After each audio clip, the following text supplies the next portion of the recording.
Hello बच्चों, तो आज हम निकालेंगे कि अगर कोई भी केमिकल इक्वेशन आपको एग्जाम में दिया गया है और आपको ऑक्सीडाइजिंग एजेंट और रिड्यूसिंग एजेंट निकालना है तो आप कैसे निकालोगे। उसके लिए सबसे पहले आपको ये निकालना होगा कि ऑक्सीडेशन किसकी हो रही है और रिडक्शन किसकी हो रही है। और जिसकी ऑक्सीडेशन होती है वो रिड्यूसिंग एजेंट होता है और जिसकी रिडक्शन होती है वो ऑक्सीडाइजिंग एजेंट होता है। तो चलो हम ये 3 एग्जाम्पल्स करते हैं पहले। अब फर्स्ट एग्जाम्पल पे देखो, आपको जब भी निकालना है ना कि किसकी ऑक्सीडेशन हो रही है और किसकी रिडक्शन हो रही है तो आपको खाली रिएक्टेंट्स देखने हैं। अब आप फर्स्ट इक्वेशन में देखो, MnO2 से हमारा क्या फॉर्म हो रहा है, रिएक्टेंट से प्रोडक्ट की साइड में MnCl2।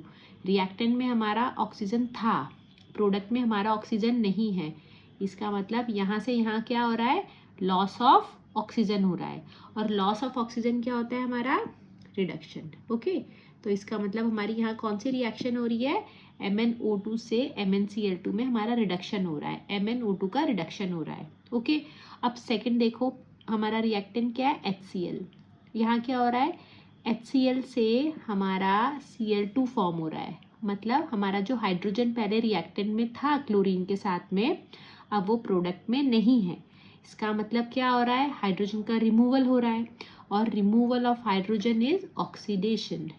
Removal of hydrogen is oxidation. तो HCl की हमारी क्या हो रही है, ऑक्सीडेशन। और हमने अभी क्या पढ़ा है, हमने पढ़ा है जिसकी रिडक्शन हो रही है वो ऑक्सीडाइजिंग एजेंट है और जिसकी ऑक्सीडेशन हो रही है वो रिड्यूसिंग एजेंट है। इसका मतलब ऑक्सीडाइजिंग एजेंट क्या है इस रिएक्शन में, MnO2। और रिड्यूसिंग एजेंट क्या है हमारा, HCl। ओके, नेक्स्ट एग्जाम्पल देखो। अब रिएक्टेंट में हमारा क्या है, कॉपर ऑक्साइड, प्रोडक्ट में कॉपर। बहुत क्लियरली दिख रहा है यहाँ पे क्या हो रहा है, लॉस ऑफ ऑक्सीजन। पहले ऑक्सीजन था, अब यहाँ नहीं है, and loss of oxygen is reduction. इसका मतलब हमारी कॉपर ऑक्साइड की क्या हो रही है, रिडक्शन हो रही है। और H2 में हमारा H2O में क्या हो रहा है, ऑक्सीजन का एडिशन हो रहा है ना।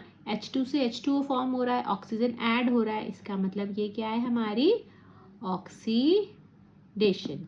ठीक है, और हमने अभी क्या पढ़ा, जिसकी रिडक्शन होती है वो हमारा ऑक्सीडाइजिंग एजेंट है और जिसकी ऑक्सीडेशन हो रही है वो हमारा रिड्यूसिंग एजेंट है। तो इस केस में हमारा ऑक्सीडाइजिंग एजेंट क्या आया, कॉपर ऑक्साइड, और रिड्यूसिंग एजेंट क्या आया, H2। ओके, अब लास्ट एग्जाम्पल देखते हैं। देखो, जिंक ऑक्साइड रिएक्टेंट में है, प्रोडक्ट में क्या हो गया, जिंक। ऑक्सीजन था, अब नहीं है, मतलब लॉस ऑफ ऑक्सीजन हो रहा है, and loss of oxygen is reduction. तो ये हमारी क्या हो रही है, रिडक्शन। किसकी रिडक्शन हो रही है, जिंक ऑक्साइड की। और कार्बन से क्या फॉर्म हो रहा है, कार्बन मोनोऑक्साइड। यहाँ क्या हो रहा है, ऑक्सीजन का एडिशन। कार्बन में ऑक्सीजन ऐड होके कार्बन मोनोऑक्साइड बना रहा है, and addition of oxygen is oxidation. ठीक है ना, क्लियर। अब आपको कैसे पता चलेगा क्या ऑक्सीडाइजिंग एजेंट है क्या रिड्यूसिंग एजेंट, तो जिसका रिडक्शन हो रहा है वो ऑक्सीडाइजिंग एजेंट और जिसका ऑक्सीडेशन हो रहा है वो रिड्यूसिंग एजेंट। तो इस रिएक्शन में हमारा ऑक्सीडाइजिंग एजेंट क्या है, जिंक ऑक्साइड, है ना। और रिड्यूसिंग एजेंट क्या है हमारा, कार्बन। तो होपफुली आपको ये समझ आ गया होगा कि ऑक्सीडाइजिंग एजेंट और रिड्यूसिंग एजेंट कैसे निकालने हैं। कोई भी इक्वेशन दी जाती है तो आप उसमें ये निकालोगे कि किसका रिडक्शन हो रहा है किसका ऑक्सीडेशन हो रहा है, और जिसका भी रिडक्शन हो रहा है वो ऑक्सीडाइजिंग एजेंट है और जिसका भी ऑक्सीडेशन हो रहा है वो रिड्यूसिंग एजेंट है। ओके, तो अब हम नेक्स्ट वीडियो में मिलते हैं किसी न्यू टॉपिक के साथ में। जब तक थैंक यू।